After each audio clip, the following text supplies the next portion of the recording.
video. This fence we're working on today. We're using some old 2 7/8, and we got some 4.5-inch posts. We're going the route of cutting holes in the posts and sticking them in. It just works so well. That's my boy over there, Welding. Yeah, he's only 16. Only 16. He could be at home playing video games, but he's out here learning how to bust these out, you know. It ain't real pretty, but you gotta start somewhere. Some of his welds look better than mine.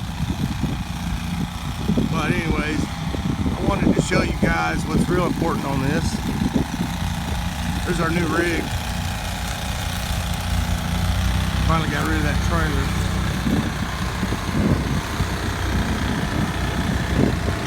Yeah, look, this is what I wanted to show y'all. When we get to laying out, these holes right here, we want them nice and tight so we don't have a whole lot of gap to fill up. But you pull a string line from one end to the other, and you get your mark for your top. Okay? And then after that, you measure down, story down, whatever. Transfer these marks around like this. And we pulled a string line, measured off of it, got our center marks right here. We'll plumb that down with a level, and then we'll get our circles drawn on here, cut them out, go to town with this stuff.